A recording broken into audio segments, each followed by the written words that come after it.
And as I said in Kyiv 3 weeks ago, this supplemental funding will ensure Putin faces some nasty surprises on the battlefield. Nous sommes le 25 mars 2024. Bon, eh bien, content de vous retrouver. Alors, voilà, comme vous êtes plusieurs à me l'avoir demandé, on va parler bien sûr de l'attentat de Moscou. D'abord, bon, je tiens à exprimer toutes mes condoléances aux victimes, à leurs proches, ainsi qu'à la Russie, hein, dans son ensemble, dans cet événement tragique. Et voilà, c'est vraiment terrible. Actuellement, on parle de 140, 150 morts. On ne sait même pas le chiffre exact, hein, suite à l'incendie du Crocus City Hall, cette salle de concert qui a donc été donc incendiée par les terroristes après qu'ils aient massacré des dizaines de personnes avec des armes automatiques. On ne sait pas exactement combien de victimes sont décédées suite au tir des terroristes et combien sont mortes dans les dégâts occasionnés par l'incendie. Et l'explosion, apparemment, il y a aussi d'abord une explosion et puis un incendie. Bon, alors on va reparler donc de tout ça. Bon, je m'inspire de plusieurs sources anglo-saxonnes, hein, des analystes, etc., qu'on entend, dont les analyses sont un peu prisées hein, dans les médias français. Donc vous avez ce genre de réflexion, mais évidemment, elles sont pas très en cours sur LCU, même sur CNews, etc. Vous les entendrez pas. Alors d'abord, on a une info hein, que j'ai pas personnellement entendu dans les médias français, qui est qu'un des suspects donc de l'attentat, qui est les 4 personnes qui ont été arrêtées, qui sont donc accusées par la Russie d'être les auteurs de l'attaque. Donc une de ces personnes, un de ces suspects a été photographié à l'intérieur de la salle du Crocus City Hall le 7 mars. Le 7 mars.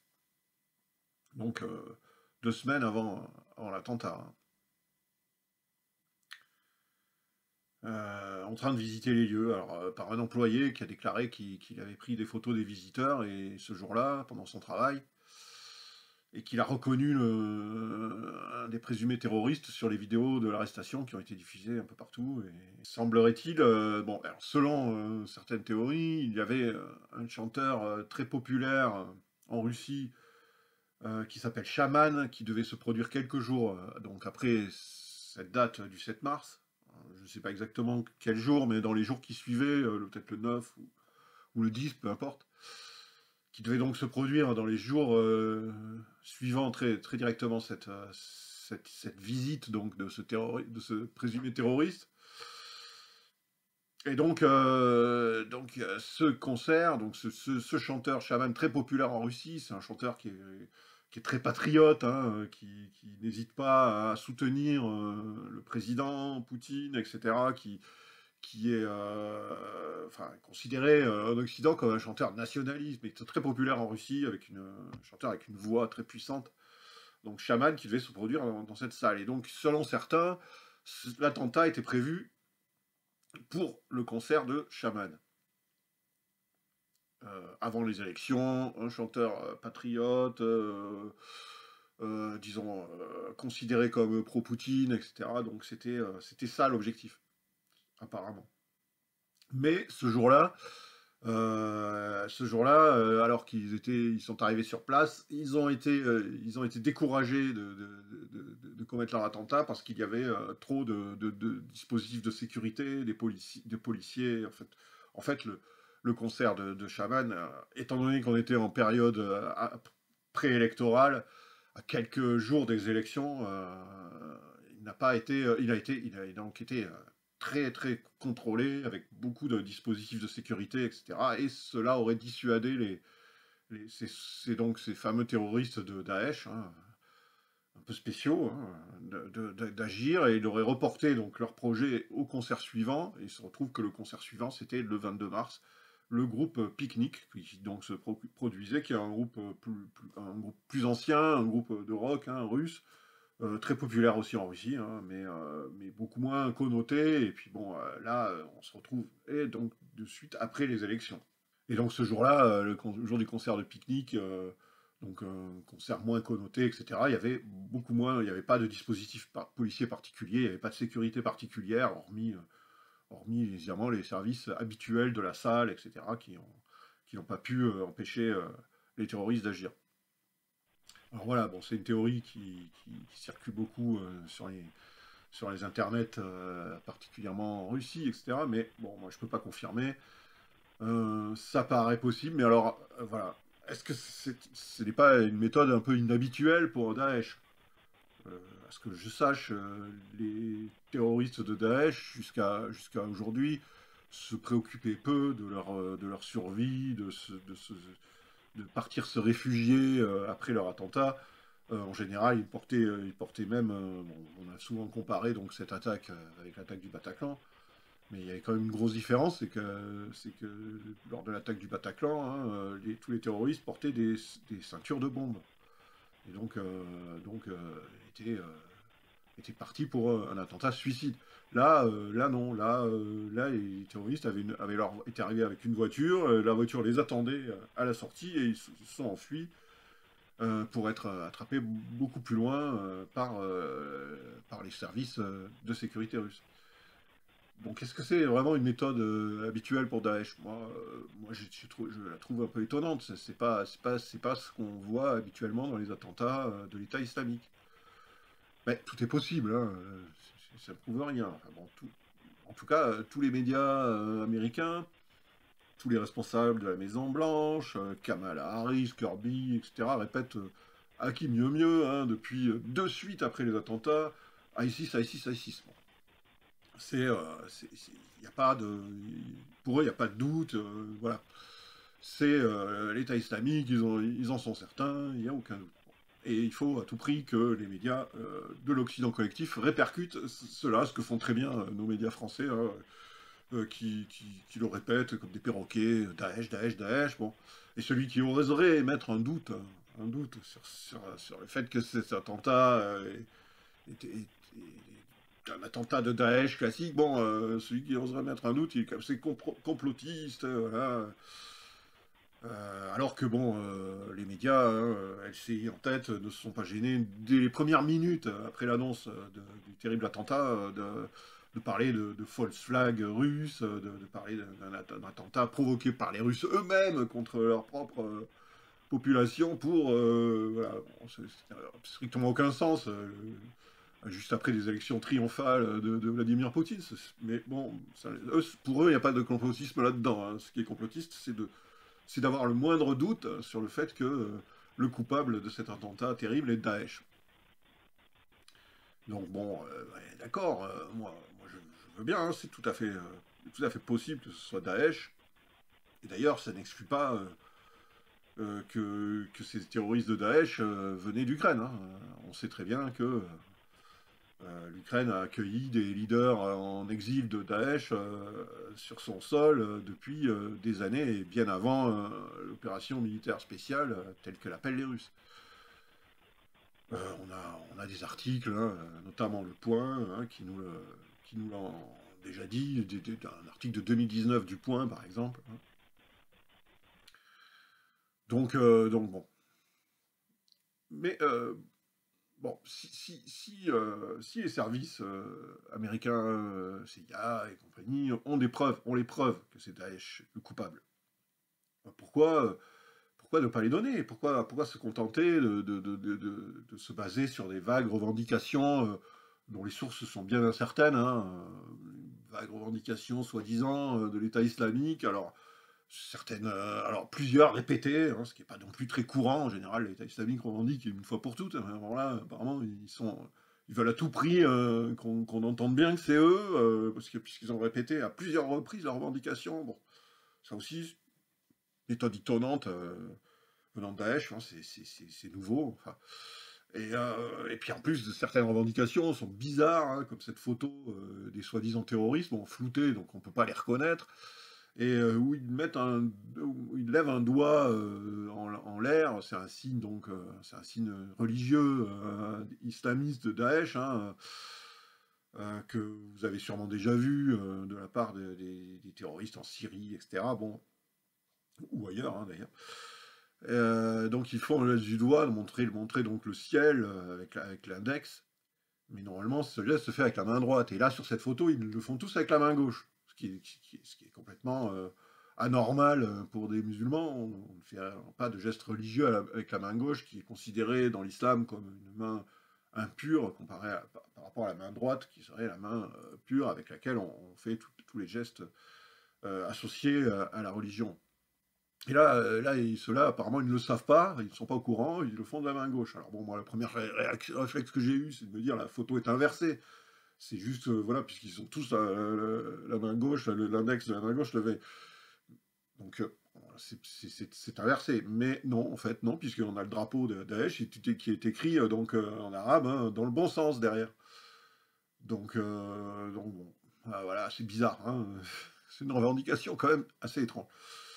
Donc voilà, on se contente donc de ces revendications plus ou moins crédibles, et puis c'est tout. Bon, bah, si les Américains ont toutes les preuves, qu'ils avancent à 100%, puisqu'ils sont sûrs à 100% de l'implication unique de Daesh dans cet attentat, et que l'Ukraine n'a rien à voir dans cet attentat, mais pourquoi les donnent-ils pas?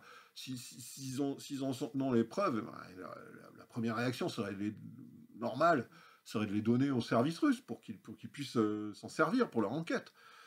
Bon, alors évidemment, on va me dire, mais la Russie est en guerre avec l'OTAN par proxy interposé, l'Ukraine, etc. Donc c'est pas possible, ils peuvent pas partager des informations sensibles avec les Russes. Bon, bah, alors à ce moment-là, ils font un dossier, et ils présentent ce dossier à l'ONU, au Conseil de sécurité, je sais pas, où ils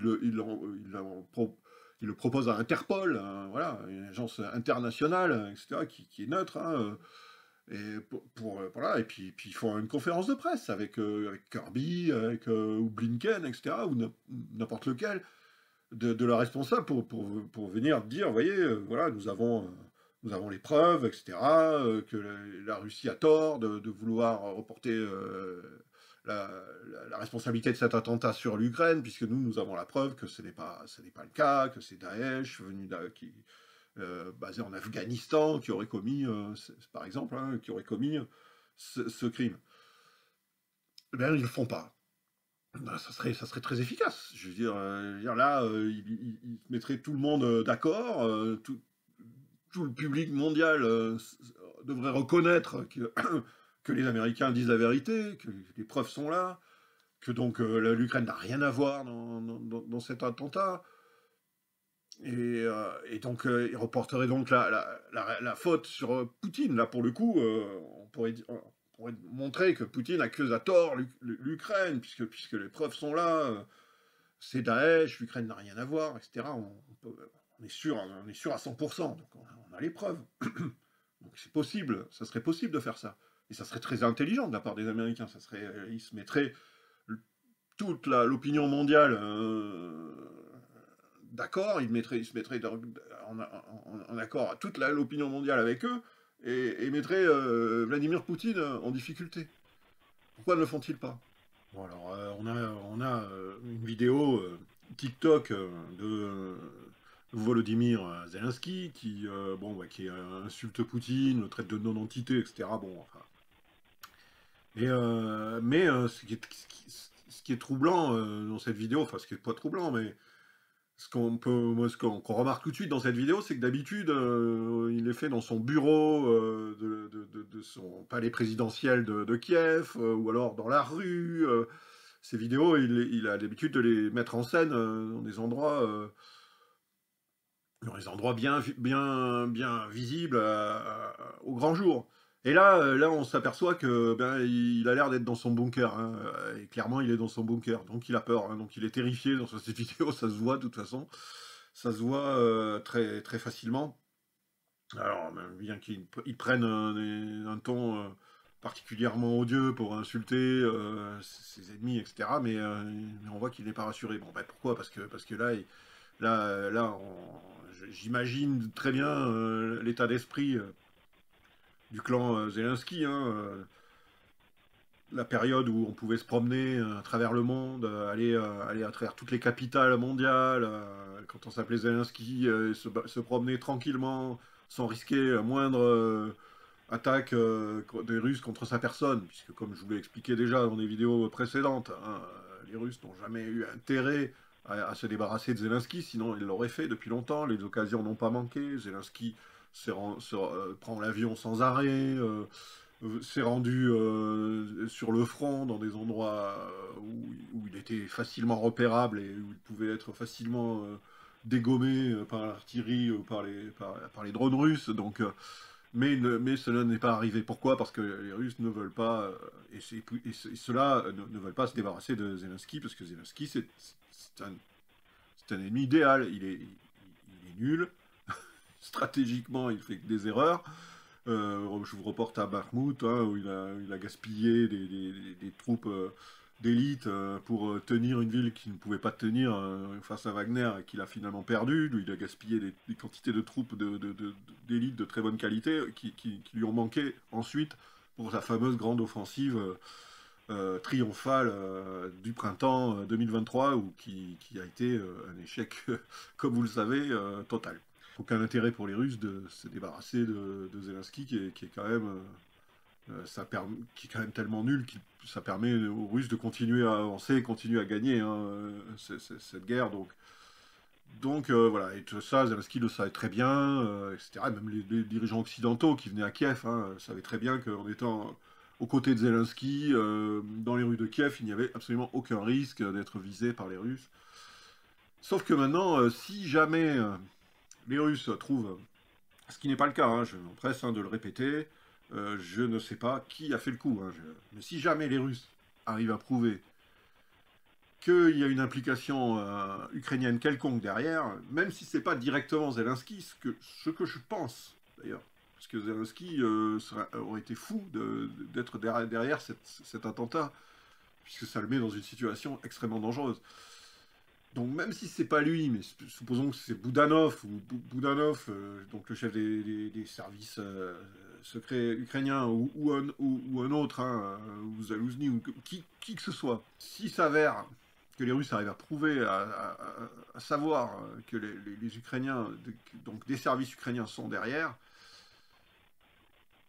là il n'y aura plus cette impunité, cette sécurité pour Zelensky n'est plus du tout assurée. Là, ça devient très très dangereux pour lui, très très dangereux pour tout son entourage. Et d'ailleurs, c'est pour moi l'explication pour laquelle il nous a offert cette vidéo du fond de son bunker, hein, puisque c'est bien vu le décor blanc qu'on voit derrière lui, le mur blanc, c'est bien de là dont il s'agit. Quant aux Américains, évidemment, comme nous faisait remarquer l'excellent Alex Christoforou sur sa chaîne YouTube, hein, leur crainte, hein, leur terreur dans toute cette histoire, c'est que les Russes, c'est que Poutine arrive à sortir la preuve que l'Ukraine, d'une façon ou d'une autre, est impliquée dans cet attentat, et ce qui détruirait totalement le narratif de la gentille Ukraine démocratique, agressée sans raison par la Russie, par l'odieux dictateur Poutine, qui a lancé une invasion de l'Ukraine non provoquée, hein, je reprends les termes qui ont été utilisés, une invasion non provoquée. Bon, ben là forcément, la provocation, la non-provocation, du moins, ce serait un discours plus difficile à tenir pour les Occidentaux, hein, par rapport à l'opinion mondiale, y compris l'opinion des pays occidentaux eux-mêmes. Effectivement, ça mettrait donc tout le discours occidental que je viens de décrire schématiquement, totalement à l'envers. Déjà qu'il n'est pas très très bien reçu, ce discours, dans les pays du Sud global, hein, comme on a tendance à les appeler, un peu faussement. Mais là, il serait non seulement pas perçu du tout dans cette région immense du monde, dans cette majorité mondiale, mais il serait en plus difficile à faire admettre au public des pays occidentaux, malgré la propagande, etc. Donc toute leur terreur est là, et c'est pour cela qu'on nous répète, et jusqu'à satiété, Daesh, Daesh, Daesh. Bon. Et ça n'a rien à voir avec l'Ukraine, ça n'a rien à voir avec l'Ukraine. Et si vous osez, vous êtes pro-russe, vous êtes complotiste, etc. Si vous osez mettre en doute que c'est Daesh. Bon. Le nœud du problème dans tout ça, c'est les 60 milliards qui doivent être débloqués par le Sénat américain pour l'Ukraine.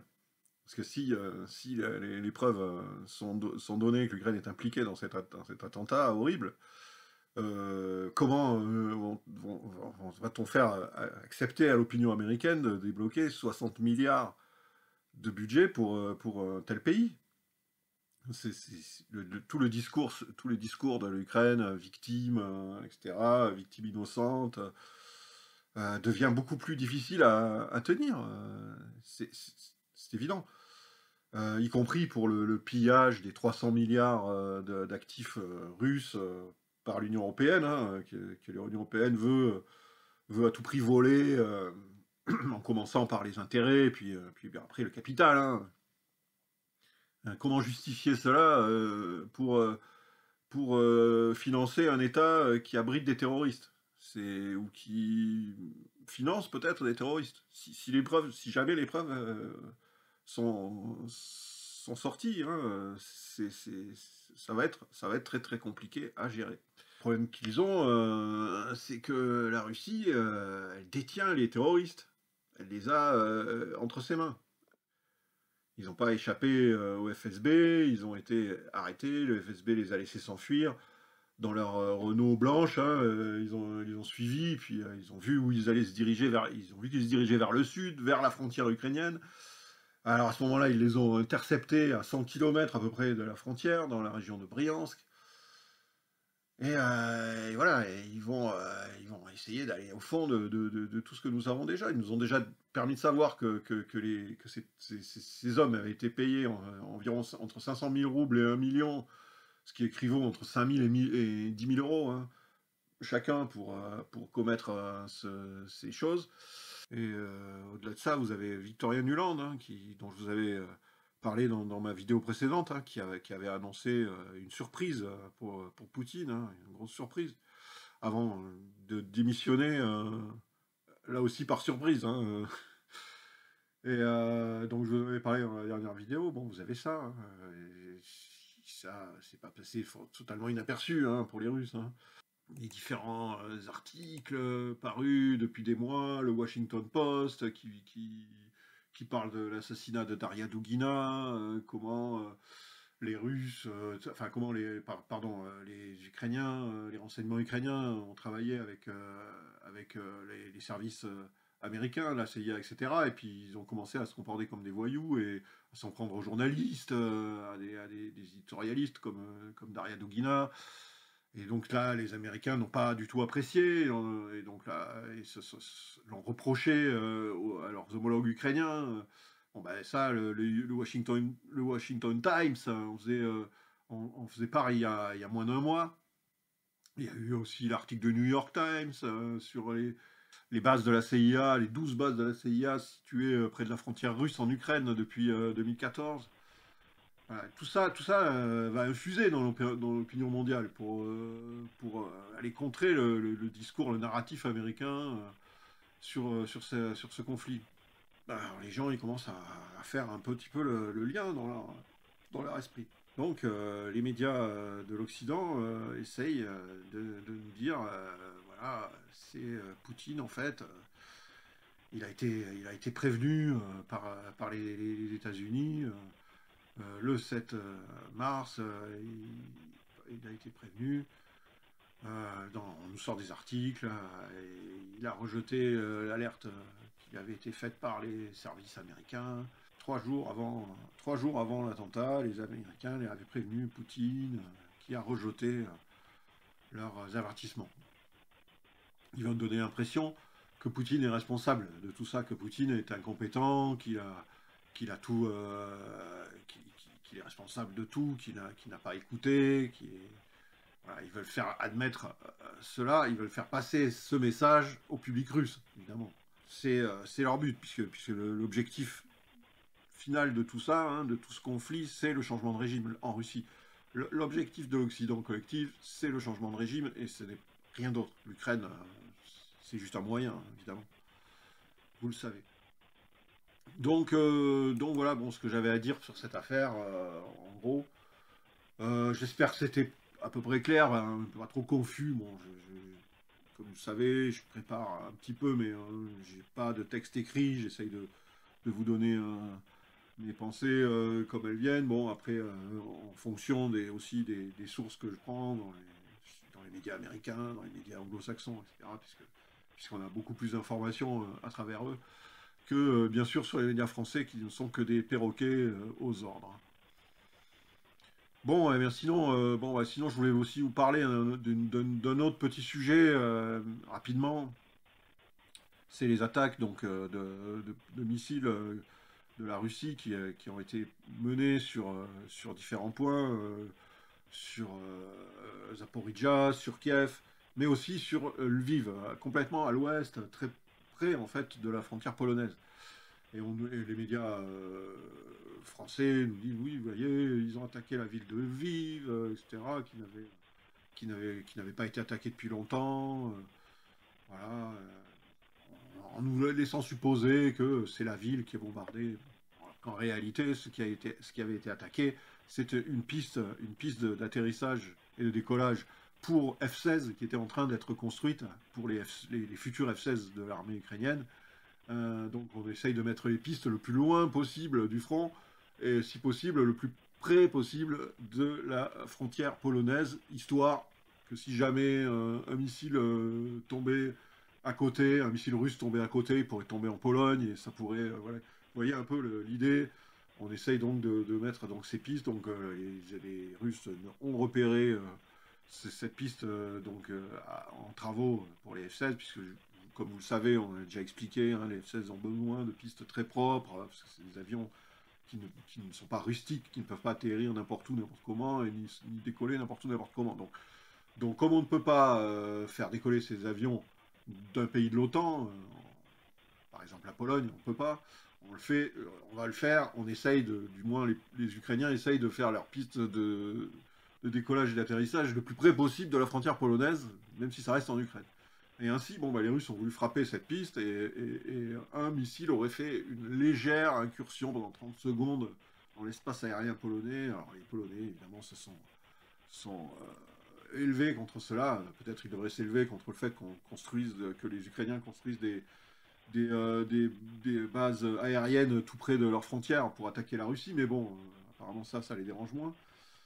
Et donc on essaye de nous faire passer cela. Alors par contre on nous dit oui, les Ukrainiens ont envoyé des missiles sur Sébastopol, sur des cibles militaires, etc. Bon, là c'est tout le temps des cibles militaires. Les Russes aussi c'est des cibles militaires, hein, ou sinon ce sont des cibles énergétiques, hein, comme des centrales électriques, etc. Puisqu'on sait que beaucoup de transport se fait par des trains électriques en Ukraine et que les transports donc, de matériel, de munitions, etc. sont fait beaucoup par les trains et que si le réseau électrique est endommagé, les trains ne circulent beaucoup moins bien.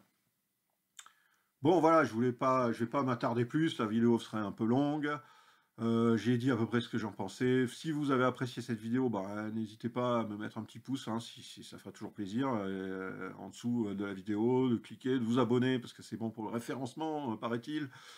C'est ce qu'on répète tout le temps, et bon, en tout cas, si vous pouvez le faire, ça serait sympa, et n'hésitez pas à le faire.